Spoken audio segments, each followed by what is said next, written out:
Hi, this is Stephanie Hansen with the Makers of Minnesota podcast. And there are a lot of challenges that are facing food makers as of late.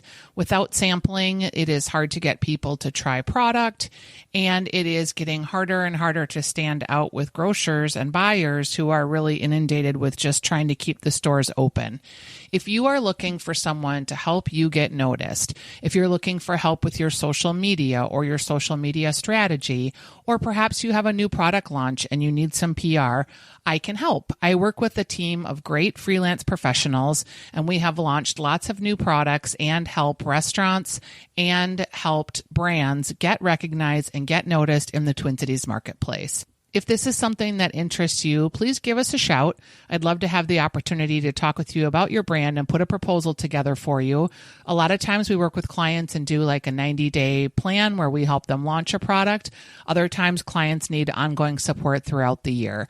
If you're finding that this is just the last thing on your to-do list every single day, please give us a shout. We can make a huge difference in a short amount of time in not only increasing your following, but getting influencers to try your products and getting public relations eyes on your brands. Give me a shout at shansenmarketing@gmail.com.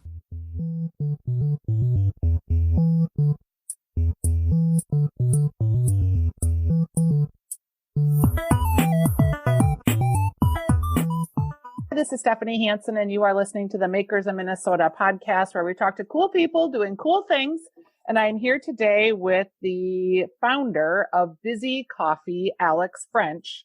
Alex, I feel like you and I have been going back and forth trying to get together for like 3 years. It does feel like that, doesn't it? Yes. How long has Bizzy Coffee been started? Because right away when you started it, I remember us connecting. Well, we kind of did what a lot of entrepreneurs do, and we started it on the side and didn't really tell anybody about it. Mm-hmm. And so we probably started making cold brew in 2013, and we kind of danced around it being a company for a while. So we had a bajillion different names. At one point, we were Cause Coffee, and we were Foundation Coffee, and Bizzy Coffee became a real thing in 2015 specifically. Andrew and I quit our jobs in September to participate in the accelerator in New York. And so that's kind of really the kickoff date that we like to say. Okay. And you are, you start with, okay. So Bizzy Coffee, as I knew it when you started, was like shot coffee. Yep. So it was more like an energy type of situation. Yeah. So the original thesis of the business back from 2013 was cold brew coffee is awesome. It takes 18 hours to make, and it's kind of a pain in the butt. So we've always just been of the camp of we're too busy to make cold brew. And so as an entrepreneur, I always like to think that you have to be rigid in the problem you're solving and flexible in the solution. And so we had originally started with actually a cold brew coffee concentrate, and it was a 16-ounce bottle. And so we sold that primarily on Amazon. That was in 2015. We left our jobs and then launched that in March of 2016. And what we found is, one, making a physical product is extremely expensive. And two, that people were taking our concentrate and literally taking shots of it because they didn't even want to make a cup of coffee. And so what happened is we basically ran out of money. No one wanted to invest into a one product concentrate business that was sold on the internet. And so we said to ourselves, okay, is this in our thesis of people are too busy to make cold brew? Yes. And so we basically went out and raised some investment dollars to launch a line of coffee shots, which is what you're referencing. And it was essentially a cold brew coffee concentrate in a single serve shot format.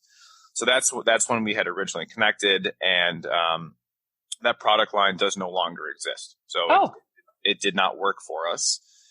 It's a very difficult category, and we learned a ton of lessons about that one. But yeah, that was the original. That's when we pushed really hard, was with that product.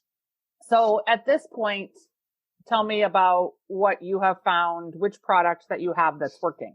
Yeah. So today we're in the fortunate position where all of them are working, which is great. And it took us a long time to get there. And we failed a ton and lost more money than I'd like to admit. So right now we kind of have two primary product lines and sales channels.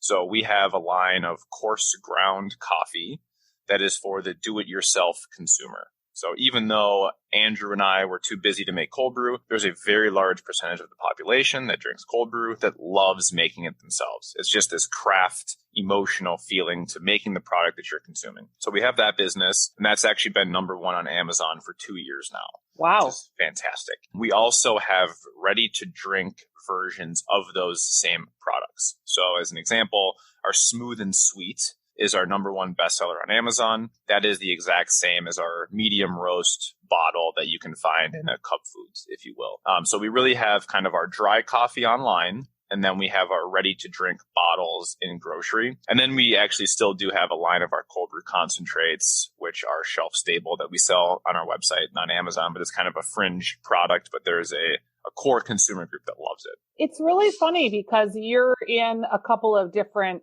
businesses, really, because you're in the beverage business, which is a whole like category. Mm-hmm. Then you're also in the packaged goods category, and that whole Amazon route is a really difficult one to navigate for lots of people.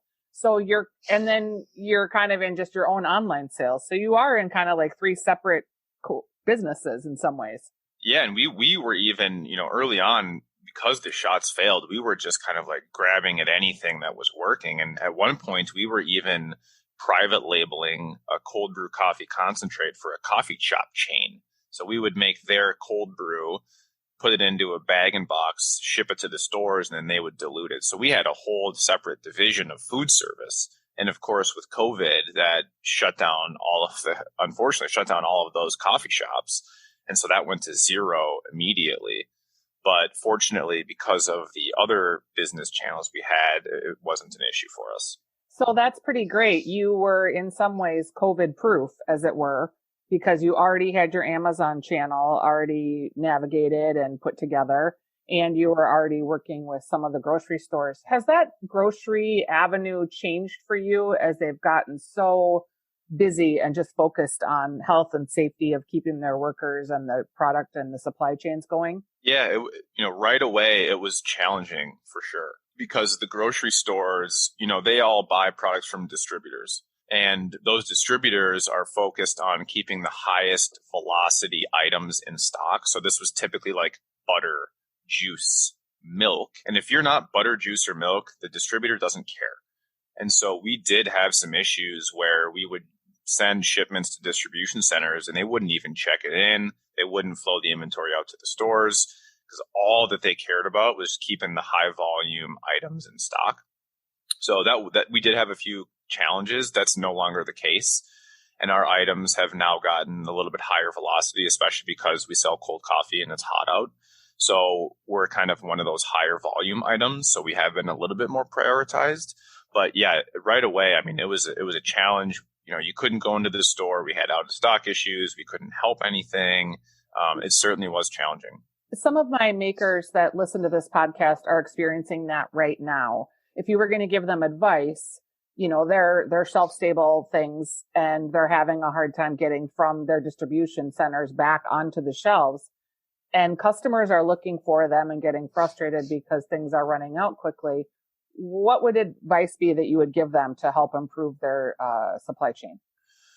The distributor side of it's tough because there's not a lot you can do to move the hand of the distributor. But what we've done is we go into the stores and, of course, there's some health concerns that some would say, well, I'm not comfortable doing that. But at the end of the day, those people that are at the store level that are stocking the shelves, they're there no matter what.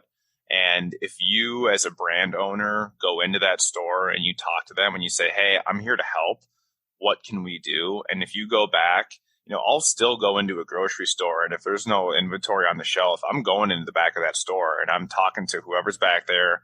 Where's the inventory? And I'm going to go pull that inventory and put it on the shelf myself. And so, it feels like, well, why am I doing this? I shouldn't have to. But at the end of the day, those people really care about the individuals that will help them. And then you can help influence them to place larger orders. And if the distributor is seeing orders coming through for products, they're going to start to prioritize them a little bit more. And so unfortunately, it all starts at the store level. And so we just make sure that we check up on every store. And a lot of people have made mistakes, and we did a ton early on where we were using a broker, and they're like, oh, we go to the store, we check up on things. And we had to get rid of all of our brokers that were, good at store level merchandising, and we just do it ourselves. And we make sure that we know which stores are high performers, and we go there constantly. We have great relationships with the people that manage the stock, the inventory levels, and setting the shelves. And we just keep going back there, and now they know us. And even things like if we're going to do a promotion, we'll tell them, a week or two in advance, say, hey, we got this huge promotion coming up. Any chance we can get like an end cap or a secondary display? And because we go in there and do those things, we've gotten a ton of extra placement just because we go into the store. I mean, we were on the verge of getting kicked out of pretty much every store we were in because of our concentrate line wasn't working that well. Yep.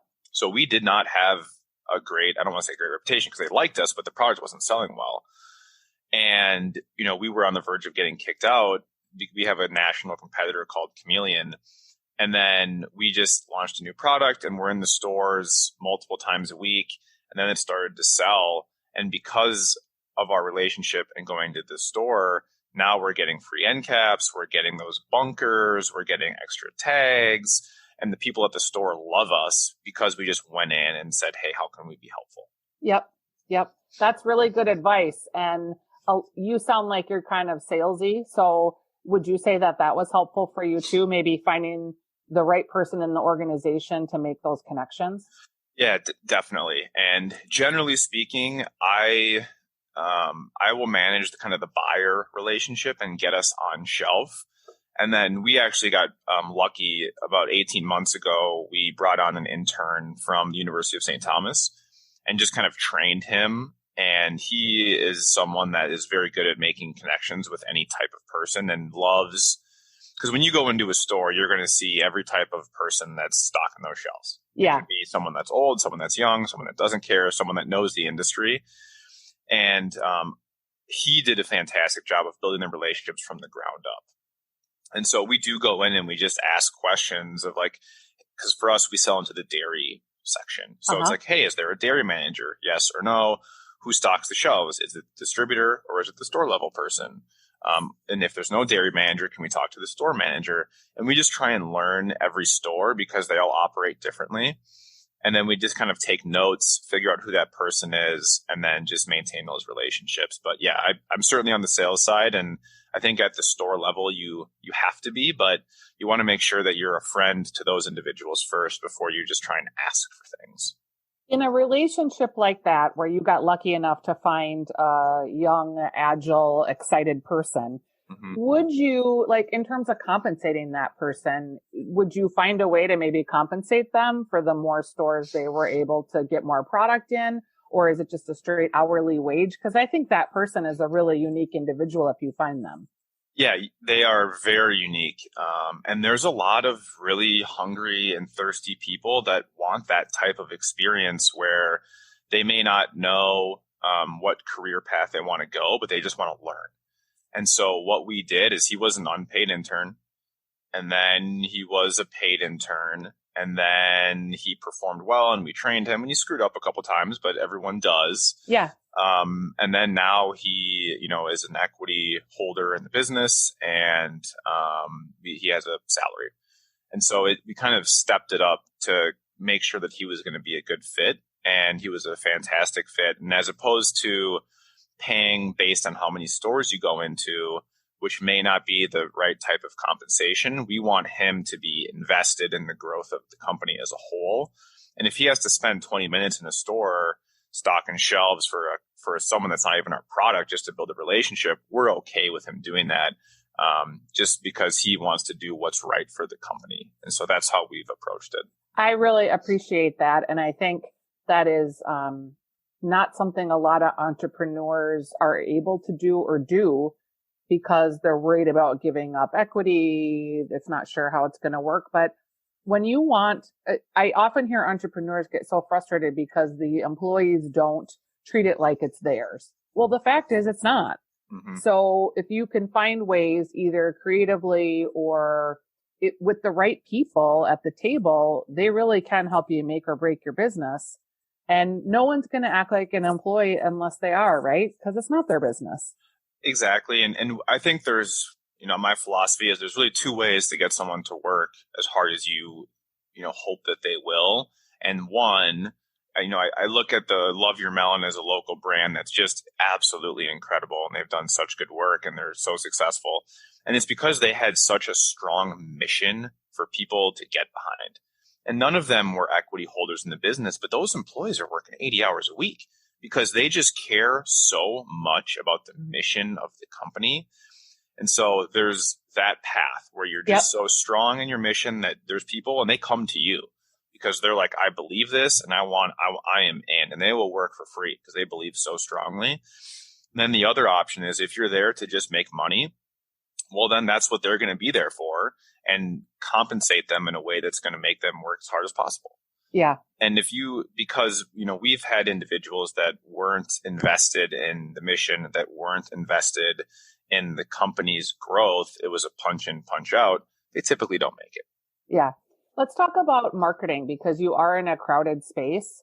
You're a small company, relatively, you're getting started here in the big picture. You've made marketing mistakes. You probably blew through some cash. Mm-hmm. In those experiences, are there marketing channels that you felt like have really performed for you? Yeah, I mean, the biggest one for us, and I have this kind of fundamental belief, is that I want to be where people are searching for what I'm selling. And I think about that in every capacity. So we're on Amazon. We're the best seller. If you have a shelf-stable product, there's no better place than Amazon. If you're not on Amazon, get on it immediately because it's the third largest search engine in the world and people are there to buy. And so I think about it very simply, like if I'm going to go sample my product and try and sell it, let's say I'm selling my ready-to-drink bottle, I'm not going to go to a soccer game and pour a sample to someone that's watching their kid play soccer. They're there to watch their kid play soccer. I'm going to go to a grocery store where someone's there to buy groceries. And so I think about that in every way. So whenever people are searching for products, I want to show up. I want to be where they're actively looking. So the best thing for us that we found, and this is going to be specific to Amazon, and I'll get into the next piece of it, is pay-per-click advertising. Because I want to just be where people are searching. I don't want to try and convince someone to try cold brew coffee. There's people that are looking for cold brew, and I just need to say, hey, try Bizzy. So that hands down has been the most effective marketing that we've done, and you can measure a return on investment. People are afraid of it too because it is expensive. But if you measure the return and you know exactly what percentage of dollar you're getting back, because when I did my business and we were a direct mail and printing company, I was competing with Vistaprint for God's sakes. Mm-hmm. But if I could pay per click and I could get there before they got to Vistaprint, I could get that business. There was a time period where $80,000 a month was going on our credit cards for pay per click advertising. But we knew exactly how many transactions we were going to get. We knew what the value of those transactions were. We knew what our net was on it. Did you hire someone for pay per click or did you develop your own system? We do it ourselves. We don't even use any software. We use manual. We pull the reports every week and then we upload them into a dashboard that we've created. Yep. But we do it all ourselves. And, it's shocking to me that people are scared to do paid advertising, specifically on search, but they'll go spend $500 for an influencer to take one picture. Right. And I think, I look at some of the most successful brands because you get caught in the trap of sexiness, especially in the food industry.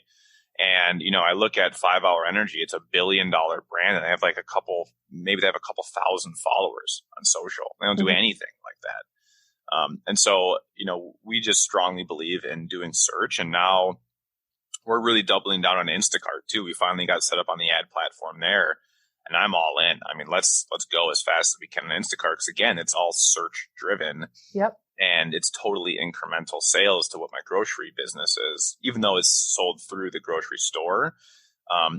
If I'm not there doing an ad to buy that product, that customer is just not even going to consider me. where I can now say, okay, I'm paying 50 cents a click, and 50 cents off of my profit matters for a very low cost item, but I wouldn't have gotten that order otherwise. And it just increases my velocity at the shelf, which gives me a better story to go back to the buyer and say, hey, look, we're investing in Instacart and it's driving sales. And it just increases your velocity, which at the end of the day in the food business, we have to get to scale to really make any money. And so it's just, how do we drive more volume? Okay. You mentioned early on that there was a second thing. Do you remember what the second thing was before I interrupted you and brought you down the pay-per-click avenue? Yeah, it was going to be the Instacart thing, and it is still on search. But that's really the biggest one. We also do, our category is heavily promoted, and so we have a high-low pricing strategy. So we're the premium player in our space, but we promote heavily down to match our competitors' price or beat them in peak season.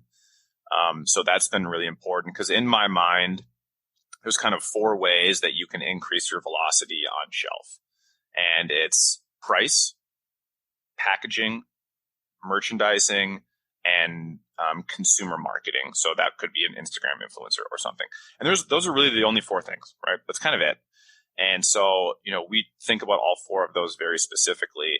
And for the listeners, I was at General Mills beforehand, and they had this huge mural on one of their floors, and it said, your package is your number 1 asset.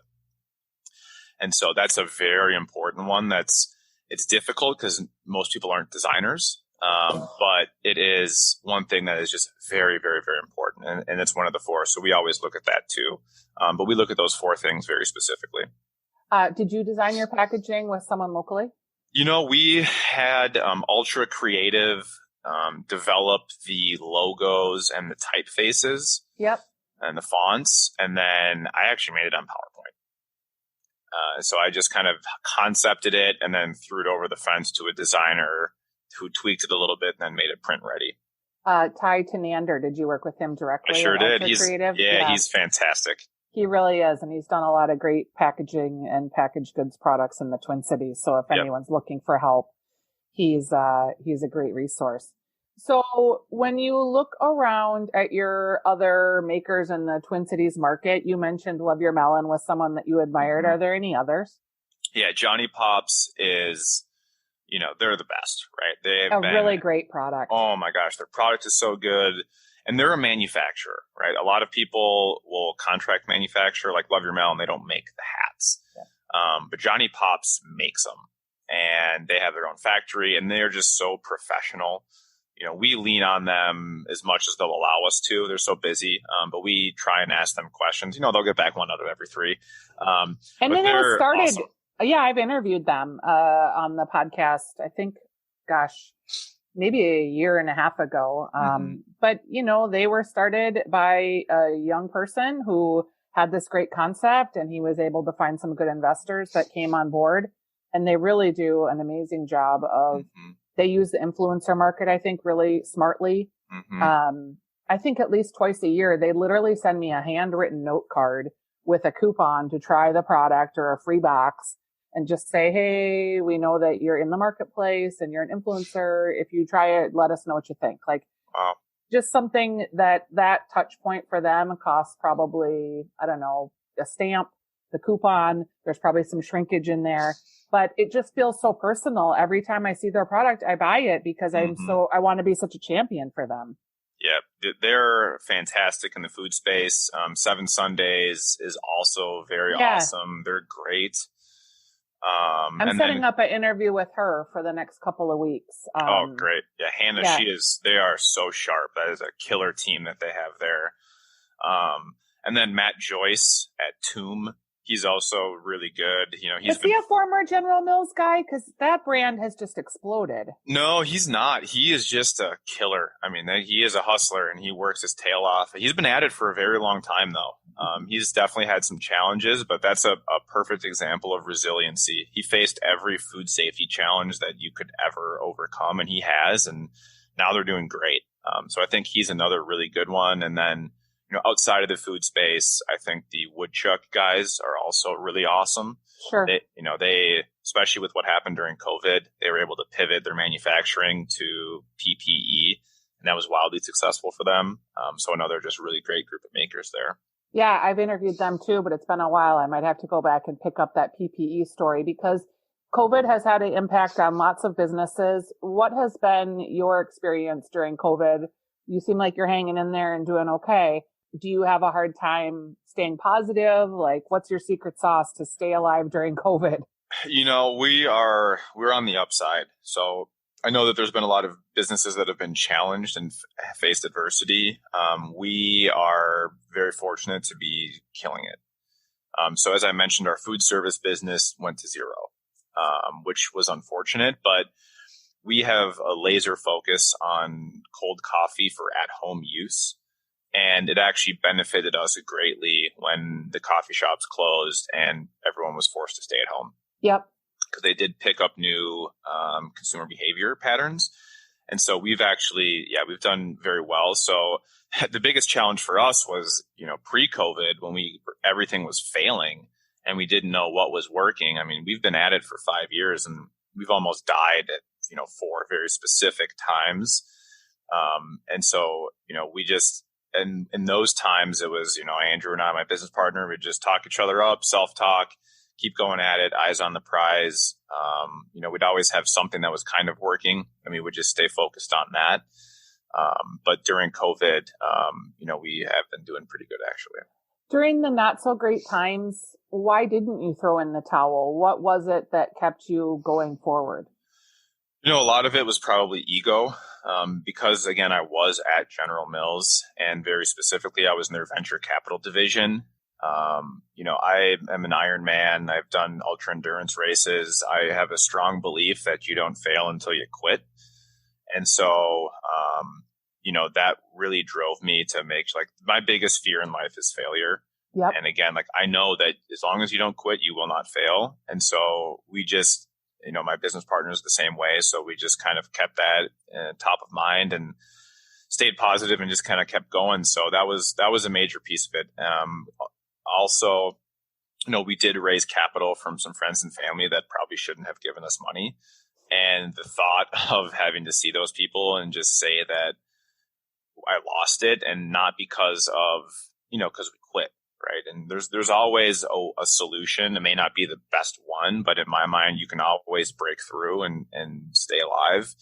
And so those two things combined made sure that we were never going to give up. So what does the future hold? Do you just pounding what you have? Do you see product expansions? How do you keep from getting bored with what you got?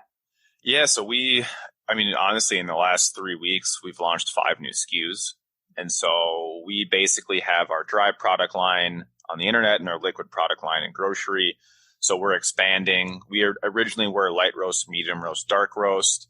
We just launched an espresso blend and a breakfast blend. And actually on Monday, we're launching a whole new product format, which is for the do-it-yourselfer, but it's a more convenient solution. So we're always trying to innovate, but we now have very specific guardrails that for us, everything is multi-serve. It's all cold brew specific. Down the road, I think we'd love to extend outside of coffee and still stay focused on multi-serve beverages for the at-home user, but, venturing out into other ingredients other than coffee. I just saw that Starbucks is launching, it looks like almost like a cat food can. Mm-hmm. And it's for your coffee maker because they're probably experiencing people spending more of their coffee time at home. Yep. I thought it was interesting that in the midst of an aluminum crisis, or what we're hearing is an aluminum crisis, that they're launching a can. I would agree. I think that's an odd product line. I did see there's another brand called Blue Bottle Coffee, and they launched literally in a beer can. They launched, or a soda can. They launched coffee in there. So it just... The coffee industry is so packaging focused and price sensitive that, a lot of what you're seeing now is just packaging innovation, which adds no value to the consumer, but it gives something fresh to go back to the buyer too. Yeah, I suspect. Well, it's been great to talk to you. I really appreciate your persistence, your perseverance. You've had a lot of good lessons here for makers that listen to the podcast. So I appreciate that. And I wish you guys tons of success. And it's good to hear a good positive happening story during COVID times. I won't lie. It's really nice. Oh, well, thanks so much for having me, Stephanie. And just kind of some parting words for anyone that's in the shelf stable section. I would highly recommend looking at Amazon. I think that's going to get everybody through this if we can just get our products up online and leverage that search volume. Did you do it yourself, Alex, or I know there's consultants that people can hire? For the initial phase, we did use a consultant. It was an old coworker of mine that launched his own firm. And if anyone wants to reach out to me, alex@bizzycoffee.com, I'm more than happy to help and make the connection. Great. Thanks, Alex.